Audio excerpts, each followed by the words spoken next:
है गाइज, मैं एस आलम। आप लोग का स्वागत है यूट्यूब चैनल एस आलम मैथ्स अड्डा पर। मैं आपको प्रॉफिट एंड लॉस का एक पार्ट लेकर आया हूँ, है कि नहीं। और प्रॉफिट एंड लॉस के इसके पीछे मैंने भैया अनेक पार्ट आपको बना दिया गया है। आप सभी पार्टी को बारी बारी से देखा कीजिए, आपको बहुत अच्छा आपका कंसेप्ट हो जाएगा। जब बारी बारी से देखेंगे तो सारा कंसेप्ट क्लियर हो जाएगा। जैसे आप पहला इसका पार्ट देखिए, दूसरा पार्ट देखिए, तीसरा पार्ट देखिए, इस तरह आगे आप पार्ट देखते जाए तो प्रॉफिट एंड लॉस आपका बहुत बेहतर हो जाएगा। एक ऐसा ये टॉपिक हो जाएगा, किसी भी एग्जाम में इससे रिलेटेड अगर क्वेश्चन आएगा तो आप उसको आसानी से क्रैक कर सकते हैं, है कि नहीं। अभी मैं क्वेश्चन आपको समझाने वाला हूं मेरे प्यारे, जरा ध्यान देखेंगे क्या क्वेश्चन है। मनोज ने 2 रेडियो 6400 रुपए में खरीदे। इसका अर्थ हो गया कि पहला रेडियो और दूसरा रेडियो को मिलाकर टोटल जो क्रय मूल्य हुआ वो कितना रुपया हो गया, 6400 रुपये। आगे क्वेश्चन कर रहा है कि उसने एक रेडियो को 25% लाभ पर तथा दूसरी रेडियो को 25% की हानि पर बेच दिया। यदि दोनों रेडियो का विक्रय मूल्य समान हो, यानी बिक्री रेट क्या हो, समान हो, तो प्रत्येक का विक्रय मूल्य कितना होगा, आपको ये बताना है। तो मेरे प्यारे भाई बोर्ड पर जरा ध्यान दीजिए। पहली रेडियो पर भैया 25% का लाभ है, तो 25% का लाभ है तो 25% को फ्रैक्शन में चेंज करेंगे तो 1/4 हो जाएगा। बट्टा में 100 लाएंगे, 25 चौका 100 कटाएंगे, 1/4 हो जाएगा। 4 पर 1 का फायदा होगा, 4 पर 1 का लाभ होगा। तो लाभ किस पर होता है, क्रय मूल्य पर।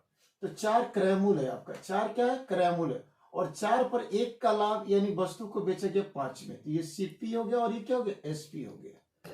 तो ये पहले रेडियो का भैया चर्चा हो गया। अब जरा ध्यान दीजिएगा, दूसरी रेडियो पर उसको 25% की हानि हुई है, तो 25% को आप फ्रैक्शन में चेंज करेंगे भैया। तो 25% जो फ्रैक्शन में चेंज करेंगे तो 1/4 होगा। 4 पर कितना का हानि हो जाएगा, 1 का हो जाएगा। तो 4 क्या हो जाएगा, क्रयमूल हो जाएगा। 4 क्या हो जाएगा, क्रयमूल। तो 4 पर 1 का हानि यानी 4 वाली वस्तु बेची गई है, 3 में बेची गई। तो ये दूसरे रेडियो का यहाँ पर जिक्र हो गया, है कि नहीं। क्वेश्चन लास्ट में बोला कि भैया विक्रय मूल्य सामान्य है, तो विक्रय मूल्य सामान्य देखेंगे यहाँ पर। तो पहला का विक्रय मूल्य 5 है, दूसरा का विक्रय मूल्य कितना है, 3 है। तो भैया इसको समान कर देंगे, तो इसमें 3 से मल्टीप्लाई, इसमें 5 से मल्टीप्लाई, दोनों 15-15 यूनिट हो गया। जब यहाँ 3 से मल्टीप्लाई तो यहाँ पर भी 3 से मल्टीप्लाई, और यहाँ पर 5 से मल्टीप्लाई तो यहाँ पर भी 5 से मल्टीप्लाई, हाँ है ना। अब यहाँ पर देखेंगे कि पहला रेडियो का जो क्रय मूल्य है वो 12 है और दूसरे का क्रय मूल्य कितना, 20 है। जब ये दोनों का क्रय मूल्य जब एक साथ लेंगे, दोनों का क्रय मूल्य जब एक साथ लेंगे तो 20 बार ऐड करेंगे तो कितना हो जाएगा, 32 हो जाएगा। कितना यूनिट हो जाएगा, 32। तो क्वेश्चन दिया है दोनों का खरीद रेट कितना, 6400। तो 32 इक्वल टू आप बोलेंगे 6400 रुपये, 32 इक्वल टू बोलेंगे 6400 रुपया। तो 32 दूनी 64 और 2 जीरो हो जाएगा। 1 यूनिट का मान कितना रुपया हो जाएगा, 200 रुपया हो जाएगा। 1 यूनिट का मान कितना रुपया हो गया, 200 रुपया। क्वेश्चन कर रहा प्रत्येक का विक्रय मूल्य कितना होगा, तो देखिएगा पहला का विक्रय मूल्य का भैया 15 यूनिट, दूसरा का भी 15 यूनिट, क्योंकि विक्रय मूल्य तो सामान्य है। तो भैया इस 15 में आप 200 से गुना कर देंगे, 15 में 200 से गुना करेंगे तो 3000 हो जाएगा। कितना हो जाएगा, 3000। यानी आप कह सकते हैं कि प्रत्येक का विक्रय मूल्य कितना रुपया, 3000 रुपया, जो आपका correct answer D number option है। नेक्स्ट क्वेश्चन देखते हैं।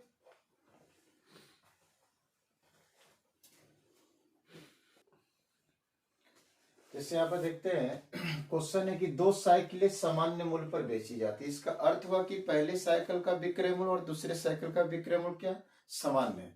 फिर उसके बाद क्वेश्चन कर रहा है इनमें से पहली वस्तु को 20% के लाभ पर, यानी पहली साइकिल को 20% के लाभ पर और दूसरी साइकिल को 20% की हानि पर बेची जाती है। इससे कुल 18 रुपए की हानि हुई, तो इनके क्रय मूल्य क्रमशः बताना है। तो आप यहाँ पर देखेंगे कि पहली को भैया 20% की लाभ पर बेचा गया, तो पहली को 20% की लाभ पर बेचा गया।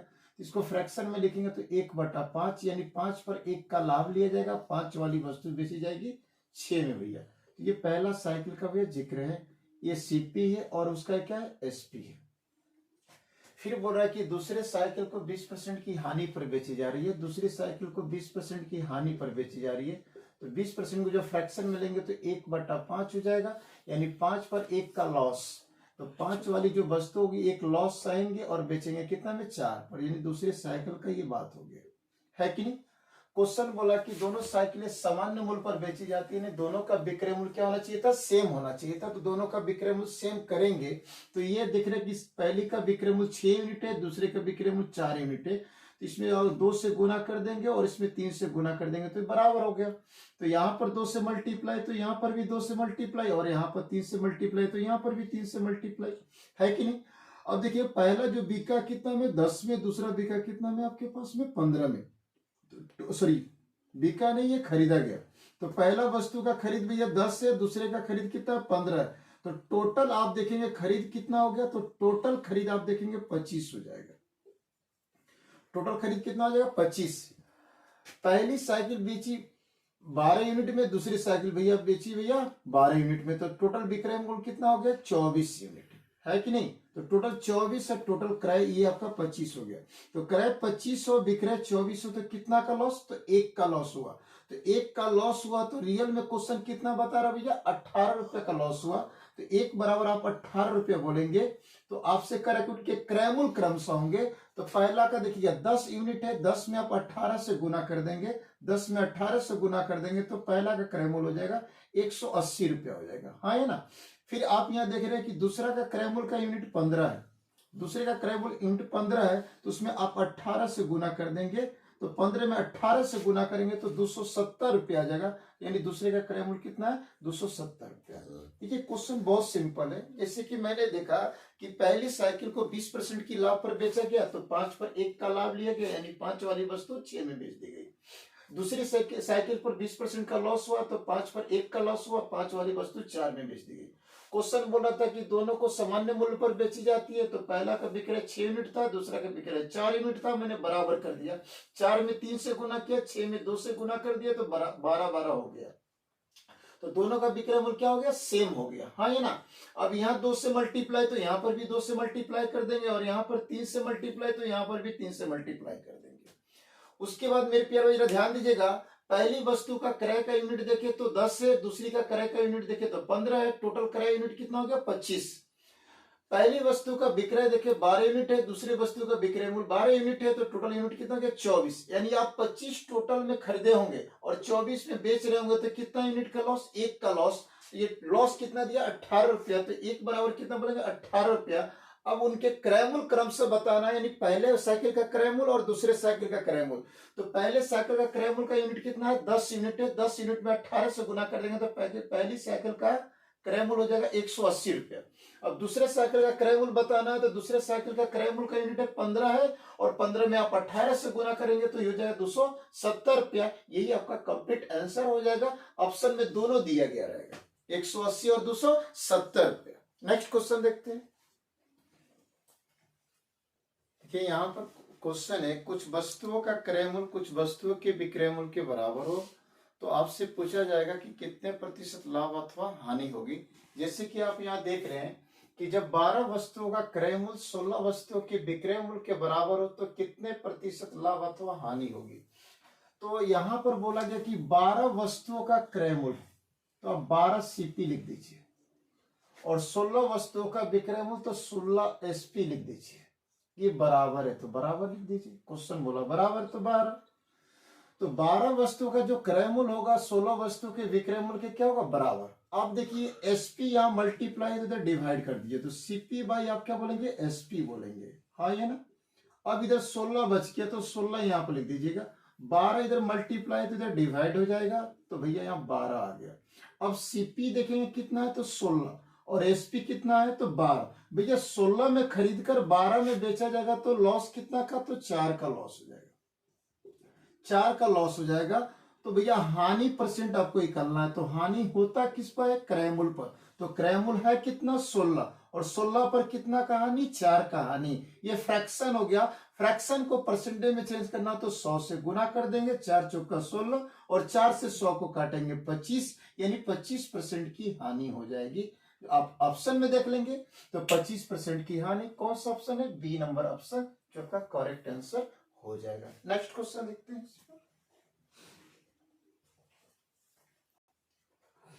चलिएगा यहाँ पर जैसे आपके पास क्वेश्चन ये है मेरे प्यारे भाई, यदि 25 वस्तुओं का क्रय मूल्य 20 वस्तुओं के विक्रय मूल्य के बराबर हो तो लाभ या हानि प्रतिशत क्या है आपको ये बताना है। तो 25 वस्तुओं का क्रय मूल्य, तो 25 सीपी लिख दीजिए। अब 20 वस्तुओं का विक्रय मूल्य, तो 20 एसपी लिख दीजिए, है ना। बराबर है तो बराबर लिख दीजिए, एसपी मल्टीप्लाई, तो इधर भी सीपी का बाई में आ जाएगा, तो सीपी बाई क्या बोलेंगे एसपी। इधर आपका 20 का 20 ही रह गया और ये 25 गुना है तो इधर भागा में आ जाएगा, तो 20/25, यानी भैया खरीदा गया 20 में, बेचा गया 25 में। कितना ज्यादा में बेचा गया, तो 5 ज्यादा में बेचा गया, तो लाभ कितना का 5 का। तो लाभ किस पर होता है, क्रय मूल्य पर होता है।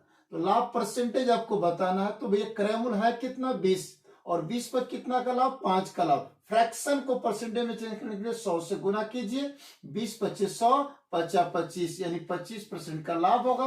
आप देख लेंगे कौन सा ऑप्शन है, तो सी नंबर ऑप्शन है करेक्ट आंसर हुआ। नेक्स्ट क्वेश्चन देखेंगे। इससे यहाँ देख रहे हैं क्वेश्चन में क्या है मेरे प्यारे भाई, एक आदमी एक गाय को 15% हानि पर बेचता है। यदि वह उसे 150 रुपये अधिक मूल्य पर बेचे तो उसे 10% का लाभ होगा। ना 150 रुपये अधिक में बेचेगा ना 10% का लाभ होगा। तो गाय का क्रय मूल्य बताना, तो भैया कितने परसेंट की हानि पर बेचता है, तो 15% की हानि। तो 15% की हानि पर बेचता है, मतलब इसका मतलब 85% पर ही बेचता है। 150 रुपया अधिक मूल्य पर बेचे, यानी इसमें जब 150 रुपया वो बढ़ा देगा, जब वो 150 रुपया बढ़ा देगा तो 10% का लाभ होगा, यानी 10% का लाभ होगा, 110% लिखेंगे। जब वो 150 रुपये यहाँ बढ़ाएगा तभी यहाँ पर 110% आएगा, तो यानी बराबर यहाँ कर देंगे। अब यह देखिए 85 जो परसेंट है 110 में से जाकर घटेगा तो 25% हो जाएगा, और 25% का वैल्यू कितना रुपया हो जाएगा, 150 रुपया हो जाएगा। 25 से काटेंगे इसको तो 6 मरतबा कट जाएगा, यानी 1% का वैल्यू कितना रुपया हो जाएगा, 25 रुपया हो जाएगा, है ना। तो 100% का वैल्यू आप निकाल देंगे तो 100% का वैल्यू हो जाएगा 250 रुपया हो जाएगा। यानी हम बोल सकते हैं कि गाय का जो क्रय मूल्य होगा, जो गाय का क्रय मूल्य होगा वो कितना रुपया होगा, 250 रुपया। एक बार थोड़ा सा कैलकुलेशन यहाँ पर देख लेते हैं। 15, देखिए थोड़ा सा कैलकुलेशन में गलती हो गया था जिसको यहाँ पर सुधार दिया जा रहा है। 25% का वैल्यू कितना है, तो 150 रुपया है, तो 25 छक 150 होता है, यानी 1% का वैल्यू आप बोलेंगे कितना, 6 रुपया बोलेंगे। तो 100% का वैल्यू कितना बोलेंगे, 600 रुपया बोलेंगे। यानी इस वस्तु या नहीं, यानी क्या है, गाय है, तो गाय का क्रय मूल्य आप कितना रुपया बोलेंगे, 600 रुपया बोलेंगे। इससे भी एक आसान तरीका है मेरे प्यारे भाई, जरा ध्यान दीजिएगा। जब आपके पास में हानि परसेंटेज हो तो आप अंतर उपयोग करेंगे, और लाभ परसेंटेज हो तो अंतर उपयोग करेंगे, और जब लाभ हानि परसेंटेज हो तो योग उपयोग करेंगे। इसका कहने का अर्थ यह हो रहा है कि क्यों अंतर किया जा रहा है, क्यों योग किया जा रहा है। तो मेरे प्यारे भाई, जब भी आप सेम डायरेक्शन में बात करेंगे, है ना, तो उसका अंतर हम घटा के देख सकते हैं। जैसे मान लीजिए कोई दोस्त आपका 10 किलोमीटर जाता है और आप 7 किलोमीटर गए, तो दोनों व्यक्ति का बीच का फैसला कितना का, तो 3 किलोमीटर का। आपका दोस्त भैया पीछे 20 किलोमीटर गया और आप पीछे 16 किलोमीटर गए, तो डिफरेंस कितना का, 4 किलोमीटर का। लेकिन आपका दोस्त आगे 10 किलोमीटर गया और आप पीछे 5 किलोमीटर गए, तो दोनों व्यक्ति का बीच का फैसला यानी अंतराल जो हो जाएगा वो 15 किलोमीटर का हो जाएगा, हाँ है ना। तो कहीं पर भी अगर सेम बात आ जाए, मेरे प्यारे में देखिए हम लिख कर यहां बता रहे, अगर आपके पास में मिल जाए लाभ प्रतिशत, तो लाभ प्रतिशत मिल जाए तो इसका अंतर कर लीजिएगा। हानि परसेंट, फिर हानि परसेंट अगर मिल जाए तो इसका आप अंतर कर दीजिएगा। हानि परसेंट, लाभ परसेंट मिल रहा है तो इसका योग कर दीजिएगा, और इनके बराबर में क्या लिखेगा, तो इनके बराबर में अधिक मूल्य या कम मूल्य लिखेगा, अधिक मूल्य या कम मूल्य लिखिएगा, अधिक मूल्य या कम मूल्य लिखिएगा। जैसे कि इस क्वेश्चन में देख रहे हैं कि 15% की हानि और कितना का लाभ दिया है, 10% का लाभ दिया है, अपोजिट डायरेक्शन में। तो मैंने बोला कि अगर हानि लाभ हो तो उसको जोड़ दीजिएगा, यानी 15 और 10 25%, इसके बराबर अधिक या जो कम रेट होगा उसको लिख दीजिएगा। तो अधिक कितना, 150 रुपया। तो 25 छक 150 यानी 1% का वैल्यू कितना रुपया हो जाएगा, 6 रुपया। तो आप 100% का वैल्यू जब बोलेंगे तो 6 में 100 से गुना कर देंगे तो 600 रुपया, यानी भैया गाय का क्रय मूल्य कितना रुपया बोलेंगे, 600 रुपया। ये आपके लिए बहुत बेस्ट तरीका होगा और इसमें काफी टाइम कम लगेगा। आप माइंड में रख लें कि अगर लाभ लाभ परसेंटेज हो तो अंतर करेंगे, हानि हानि परसेंटेज हो तो अंतर करेंगे, लाभ हानि परसेंटेज हो या हानि लाभ परसेंटेज हो तो योग करेंगे और इसके बराबर में क्या लिख देंगे, अधिक मूल्य या कम मूल्य क्वेश्चन में दिया रहेगा। तो आप अधिक मूल्य कम मूल्य लिख दीजिएगा। 1% का वैल्यू निकालेगा, 100% का निकालेगा तो जो भी वस्तु होगा उसका पूरा क्रय का रेट प्राप्त हो जाएगा। नेक्स्ट क्वेश्चन देखते हैं हम अगला।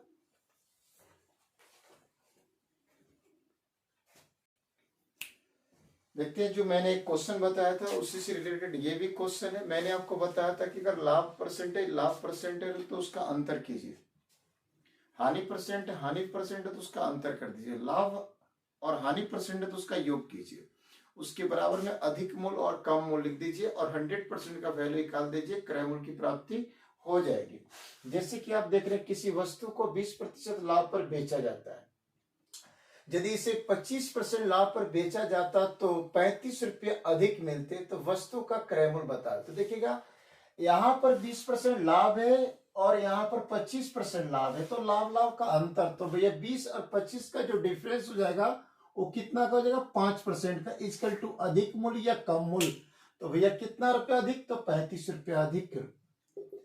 तो आप यहाँ पर देखिए कि 5% का वैल्यू 35 रुपया हो गया, तो 1% का करना है तो 5 से कटा दीजिए, यानी 1% का वैल्यू कितना हो जाएगा, 7 रुपया हो जाएगा। तो 100% का वैल्यू आप कितना बोलेंगे, 700 रुपया बोलेंगे। 1% का वैल्यू 7 रुपया, तो 100% का निकलना है तो 100 से मल्टीप्लाई कीजिए, यानी 700 रुपया। आप बोल सकते हैं उस वस्तु का क्रय मूल्य कितना रुपया, 700 रुपया। आपका जो करेक्ट आंसर हो जाएगा बी नंबर ऑप्शन है। नेक्स्ट पार्ट में हम लोग मिलते हैं, है ना। प्रॉफिट से रिलेटेड ये भी क्वेश्चन भी बहुत सारा बाकी है और इससे आगे जो क्वेश्चन मिलेगा वो अच्छा खासा लेवल का मिलेगा। अभी तो थोड़ा सा क्वेश्चन ये कम लेवल का भी था, मानिए तो मीडियम लेवल का क्वेश्चन था। इससे आगे जो क्वेश्चन मिलेगा काफी आपको अच्छा लेवल का क्वेश्चन मिलेगा। और आप लोग से एक बात है कि कृपया करके चैनल को सब्सक्राइब करें। किसी प्रकार की अगर कमी आपको नजर आती है तो कृपया करके वो कमेंट करके समझाएं कि सर आप फास्ट समझा रहे हैं या स्लो समझा रहे हैं। जिस तरह की बात आपके मन में है वो सब कमेंट कर सकते हैं, है कि नहीं।